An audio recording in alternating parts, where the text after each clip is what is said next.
Viidiyoon koo har'aa warroota Riyaadiin keessa jiraatan Saudi Arabiyaa warroota Riyaadii fi akkasuma naannoo Riyaadiin keessa jiraatanidhaaf jechuudha. Gaafii kana yeroo iddoo adda gaafachaa turtanii.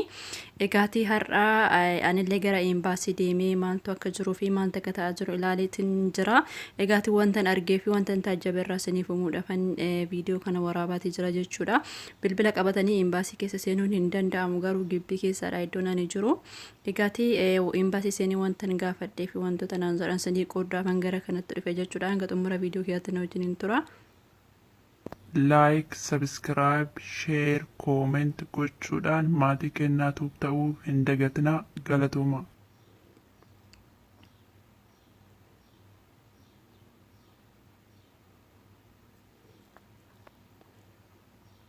Ashamaa harka fuunee akkam jirtu hordoftoota keenyaatuuf nagaa keessanii nagaa kudha galan waaqayyoodhaaf haa ta'u isin akka nagaatan abdii guutuun qaba. Egaati gara embaasii deemeetiin hin ture jechuudha. Irraa embaasii keessa bilbila qabatan seenuu waan hin danda'amneef egaati wantuma isaan naan jedhan wanta achi keessatti argee fi wantan gaafadhee isiniif himuudhaaf jechuudha. Akkasuma warroonni gara biyyaa galuu barbaadan hedduu keessantu jira. Karaa dhaabdanii warroonni taa'aa jirtan jirtu. Akkasuma immoo yeroo darbe warroonni liisimpaasii baafattanii taa'aa jirtan jirtu jechuudha. Egaati wanti isin jechuu dhufe liisimpaasii haaromni kennamuu hin eegalle. Akkasuma immoo warroonni paaspoortii qabdanii paaspoortii keessanii liisimpaasii baafachuu ni dandeessanii kan guyyaan irra dabarre yoo ta'e jechuudha. Yoo guyyaan irra darbe haaromsiifachuu dandeessanii. Warra paaspoortii qabu qofaaf jechuudha liisimpaasiin amma kan baatee jiru warra kaawwaniif hin ayyamamne jechuudha. Egaati warroonni paaspoortii hin qabne warroonni mastaawaqaa biyyarraa fidattan qabdanii mastaawaqaa keessanii paaspoortii baafachuu ni dandeessanii. Akkasuma warroonni kooppii paaspoortii keessanii qabdan isa lammataa mooyyuu warroonni lakkoofsa paaspoortii keessanii beektan gara embaasiitti deemtanii isa argisiisuudhaan paaspoortii baafachuu ni dandeessanii. Paaspoortii baafatanii liisimpaasii baafatanii gara biyyaa galuu ni dandeessu jechuudha. Egaati warroonni yeroo duraanii ji'a 11ffaa ji'a 10ffaa keessa masaggabamtanii warri ji'a 10ffaa keessa hanga tokko galee dhume natti fakkaata. Warri ji'a 11ffaa immoo jalqabeera.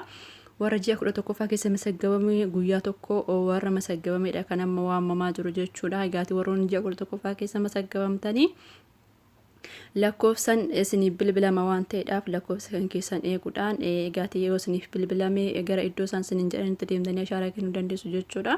Warroonni immoo isiniif hin bilbilamne egaa isiniin jedha yaa wanga tokko hojjechaa jiranii akka duraanillee ta'uu baatu. Kanuma wanti isiniin jechuu barbaadu wanti gaafisanitti ta'ee yoo jiraate immoo koomentii jalatti naaf barreessaa isiniin jedha. Akkasuma warroonni hedduun kan keessanii embaasiin banamee hin banamne jettanii mana arabaa keessa teessanii kan cinqamaa jirtan jirtu jechuudha.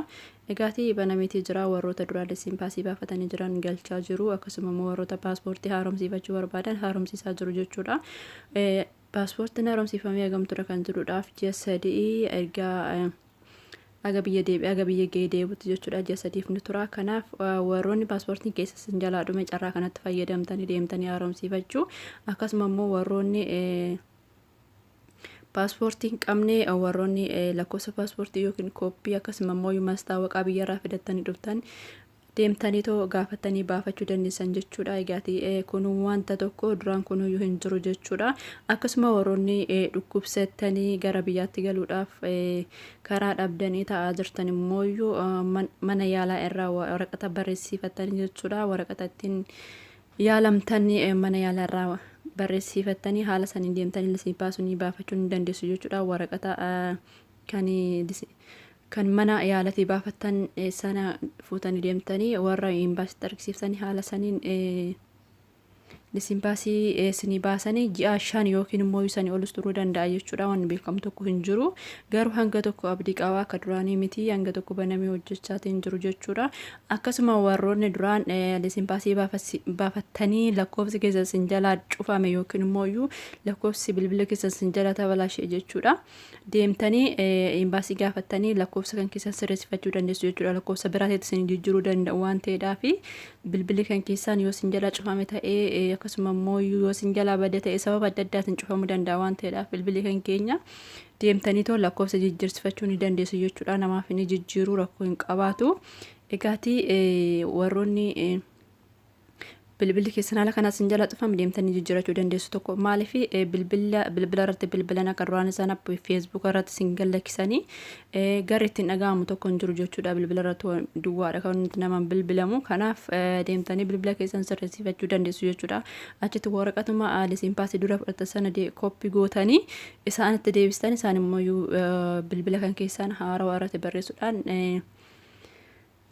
akkasittiin siniif jijjiiruu danda'u isinin jedha. Hanga xumura viidiyoo kiyyaatti waan wajjin turtaniif guddaa galatoomaa. Wanti sinin galle wanti gaaffiin ta'e yoo jiraate koomentii jalatti naaf barreessaa. Egaati viidiyoo kanaan hojjedheef ijoolleen kan keenya hedduun kan keessan mana arabaa keessatti sanii warroon cinqamaa jirtan ni jirtu. Ani immoo dhaqee wanta dhaga'eerraa yoo isiniif hime gaarummaadha jedhee waan yaadeefin wanta achitti dhaqee wanta achitti arge tokko isiniif himuu barbaadeetiin yoon dogongoriidhaa dhimmoo dhiifaman sanin jedha.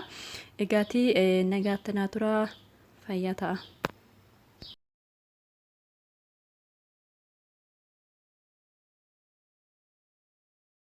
Like, subscribe, share, comment gochuudhaan maatii keenyaaf ta'uu hin dagatinaa.